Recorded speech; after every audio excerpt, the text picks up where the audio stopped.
All right, you guys see it. Well, you guys see my camera shaking all over the place. But you guys also probably see the title of this video. The SEC is imploding right before our very eyes. Oh my goodness, DJ, what do you mean? I'll get into it. What's up, y'all? DJ the Sports Blurred. I'm back. Did you miss me?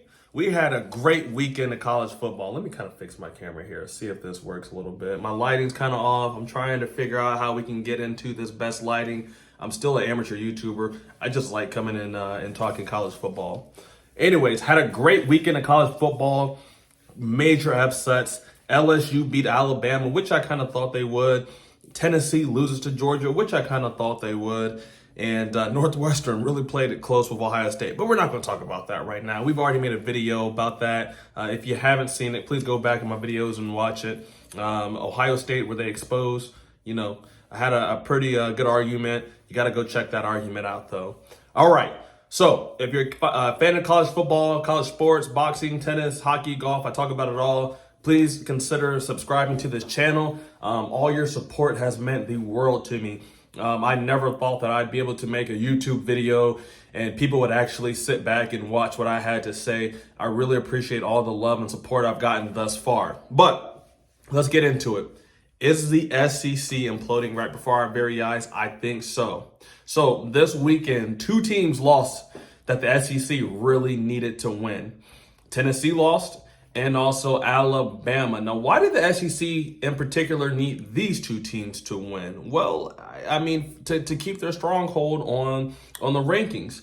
Now, I really believe that when the college football playoff rankings come out, Tennessee is going to be hovering right around the 3rd to 5th ranking. Alabama is going to drop all the way down, potentially out of the top 10. But I still think they have a lot of respect and cachet within these voters. So I think they're going to be around 9 today.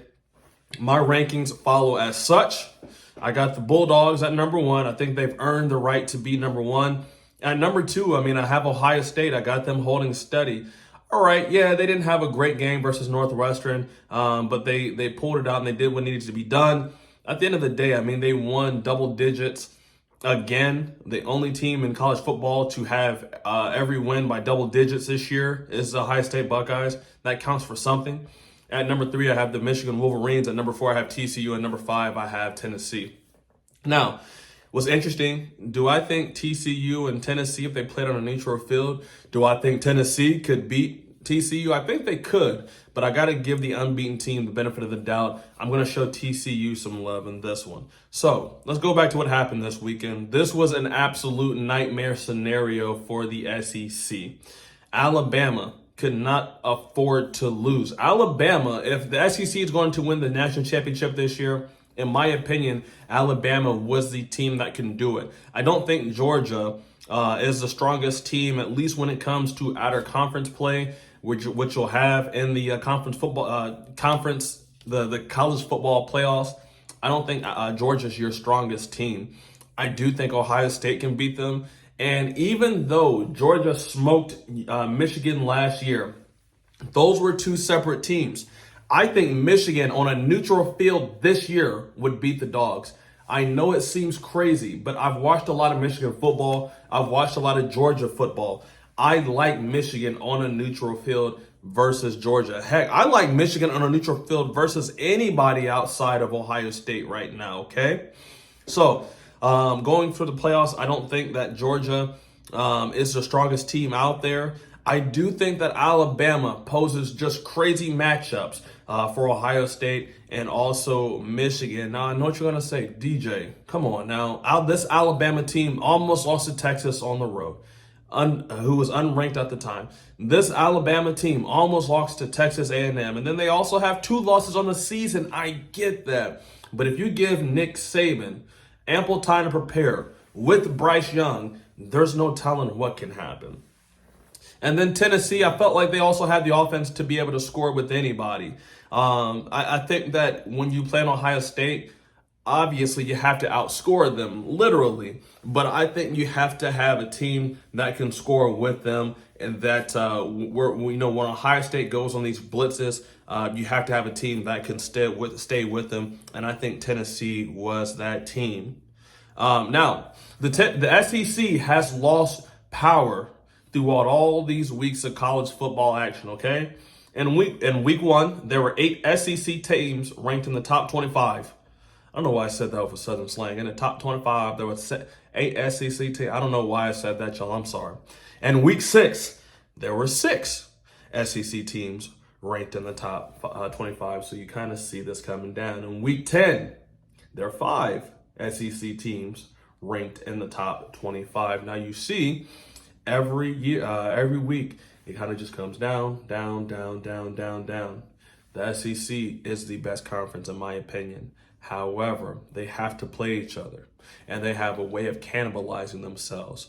And then it's almost survival of the fittest, and whoever makes it out might be a little bit too battered when you have to play an Ohio State who hasn't really had the competition that the SEC, kind of throws at you. When you play a Michigan who hasn't had to get beaten up and, had to go through the ringer.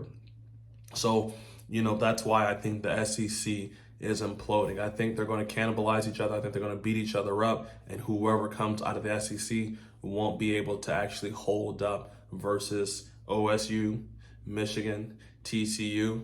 And believe it or not, I even think Oregon should deserve a little bit more credit than what they've been getting. Yeah, now their one loss was a terrible loss to Georgia. First game of the season, Bo Nix looked like Bo Nix at Auburn. He looked terrible, but they've really came back and have righted the ship. So that's what I think about the SEC. I don't think that the SEC this year is going to win the national championship. I still like Ohio State. Now, I am biased. I will give you that. But I try to take my bias out when I'm making these predictions. And I have Ohio State right now as a national championship favorite. Very interesting. I'll say this and I'll leave. The top 4 teams in terms of who Vegas thinks are going to win the national championship: Georgia at number 1, OSU at number 2, Michigan at number 3, Tennessee number 4. Excuse me. All right, y'all. That's my video. Let me know where you think I'm right. Let me know where you think I'm wrong. Just a really short video. I think the SEC, they're going to beat up on each other, and I think whoever comes out is not going to be in a position to win. But I could be wrong. Let me know in the comments down below if you think I am or if you think I'm not. Thank you for checking my video out. If you're here and you haven't considered subscribing, what are you waiting for? Hit that subscribe button. I really appreciate you. We got fun over here, right? DJ the Sports Blur. I'm signing out. Thank y'all.